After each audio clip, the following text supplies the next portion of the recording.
Hello दोस्तों, नमस्कार। एडुजॉन channel पर आप सबों को स्वागत है। आज मैं नए टॉपिक के साथ में हाजिर हूँ, जिसमें आप सीखेंगे अर्धवक्राकार या अर्ध अंडाकार ज़मीन का क्षेत्रफल ज्ञात करने। पिछले वीडियो में मैंने बताया था कि वक्राकार ज़मीन अथवा अंडाकार ज़मीन का क्षेत्रफल हम इन लोग कैसे ज्ञात करते हैं। उसी से संबंधित आज मैं अर्धवक्राकार ज़मीन का क्षेत्रफल कैसे ज्ञात करते हैं, कैसे ज्ञात किया जाता है, इसको मैं आज बताने वाला हूँ। वीडियो के अंत तक आप बने रहिए, जिसमें आज मैं लेकर आया हूँ ज़मीन की आकृति कुछ इस तरह से है। ये देख लीजिए, ACB। दोस्तों, इसको आप अर्धवृत्त नहीं कह सकते हैं, क्योंकि इसका त्रिज्याएँ बराबर नहीं है। अर्धवृत्त का त्रिज्याएँ बराबर होती हैं, लेकिन यहाँ त्रिज्याएँ बराबर नहीं है, इसलिए इसको हम अर्धवृत्त नहीं कह सकते हैं। इस प्रकार के ज़मीन को अर्ध अंडाकार ज़मीन कहते हैं या अर्धवक्राकार ज़मीन कहते हैं। सेम आकृति यहाँ भी है। इसमें दोनों में अंतर यह है कि इस छोटी व्यास के सापेक्ष में इसको रखा गया है, इसको बड़ी व्यास के सापेक्ष में रखा गया है। बस दोनों की आकृति एक ही आएगा, एक ही फार्मूला का प्रयोग किया जाएगा। इसमें आपको दिखाई दे रहा होगा दोस्तों, इसमें आपको दिखाई दे रहा होगा कि यहाँ देखिए, AB की लंबाई 200 कड़ी है, जो व्यास है।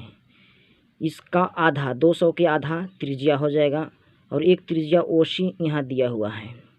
इसकी लंबाई 150 कड़ी है। तो छोटी त्रिज्या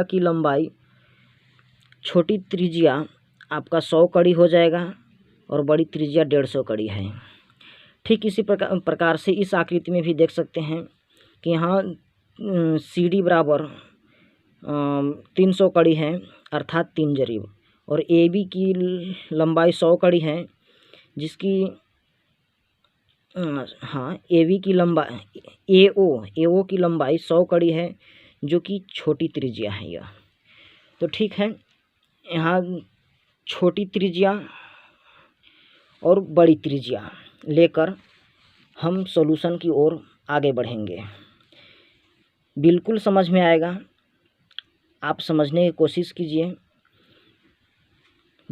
बिल्कुल आसान है, कहीं से कोई कठिन नहीं है, बिल्कुल आसान ट्रिक के साथ मैं बताने वाला हूँ। वीडियो के अंत तक आप बने रहिए। देखिए, मैं आपको आगे लेकर चलता हूँ कि क्षेत्रफल कैसे ज्ञात करते हैं। देखिए, आपको समझने के, आपकी सुविधा की दृष्टि से आपको यहाँ लिया गया है। आपको समझने के लिए यहाँ लिखा हुआ है कि अर्धवक्राकार या अर्ध अंडाकार ज़मीन की छोटी त्रिज्या 100 कड़ी यहाँ लिया गया है। ठीक है, 100 कड़ी आप यहाँ से ले सकते हैं, या इसमें आप 2 से भाग देकर भी ले सकते हैं। 200 कड़ी में 2 से भाग देकर निकाल सकते हैं, या आपको यहाँ इस आकृति में दिया हुआ है। बड़ी त्रिज्या लेना है तो बड़ी त्रिज्या मेरे पास यहाँ देखिए 150 कड़ी आई है, अर्थात डेढ़ जरीब कह सकते हैं, 150 कड़ी है। अर्धवक्राकार ज़मीन का क्षेत्रफल, अर्धवक्राकार ज़मीन का क्षेत्रफल बराबर, सूत्र कहता है कि पाई गुने R गुने कैपिटल R बटा 2। यहाँ दोस्तों देख लीजिए, छोटी R जो है छोटी त्रिज्या को बता रहा है, और कैपिटल R है तो बड़ी त्रिज्या बता रहा है। ठीक है, हमारे पास 2 चीज़ निकल कर आ गए हैं, बड़ी त्रिज्या और छोटी त्रिज्या। यहाँ सूत्र के अनुसार यहाँ देख लीजिए, पाई के मान 22/7 होता है। पाई का मान 22/7 होता है। 22/7 को आप रख लीजिए, 22/7 गुने छोटी त्रिज्या गुणे बड़ी त्रिज्या भागे 2। बस, अब आप इसको कैलकुलेशन कीजिए। 22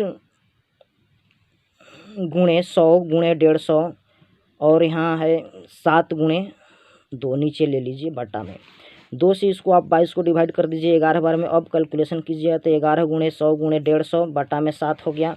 हमारे पास इस तरह से निकल कर आए हैं दोस्तों 1,65,000 बटा में 7 ले लीजिए। ये जो 2 आपको यहाँ दिखाई दे रहा है भाग में 2 है, तो इसको आप यहाँ नीचे रख लीजिए यहाँ, ठीक है, यहाँ रखा गया है। इसके बाद यहाँ 7 से डिवाइड करने के बाद मेरे पास इतना आया है 23,571.43 है, जो कि आपको मैं दिखाना चाहता हूँ। यहाँ देख लीजिए 23,571.43 है। इसको आप 43 को मत लीजिए क्योंकि 0.5 से कम है, इसको मत रखिए, इसको नगण्य समझिए। 23,571 वर्ग कड़ी हुआ टोटल। इसके बाद अब सूत्र कहता है कि 1 डिसमिल बराबर 100 वर्ग कड़ी होता है, इसलिए 23,571 वर्ग कड़ी बराबर कितना होगा दोस्तों।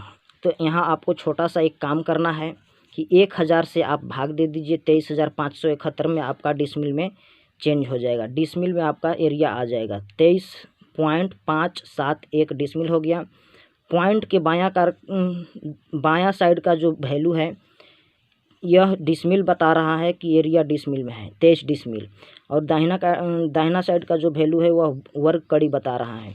इसलिए 23.5 को यदि हम शामिल करेंगे तो इसको 23.5 डिसमिल कह सकते हैं। यहाँ एरिया निकल कर आ गया है 23 डिसमिल 571 वर्ग कड़ी। इसको आप इस तरह से ले सकते हैं 23.1/2 डिसमिल, 23.1/2 डिसमिल और 71 वर्ग कड़ी हो गया।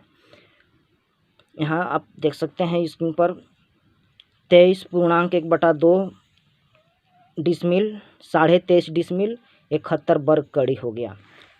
मैं उम्मीद करता हूं कि आपको यह वीडियो पसंद आई होगी और यह कैलकुलेशन जो बताया गया है आपको समझ में आई होगी। धन्यवाद।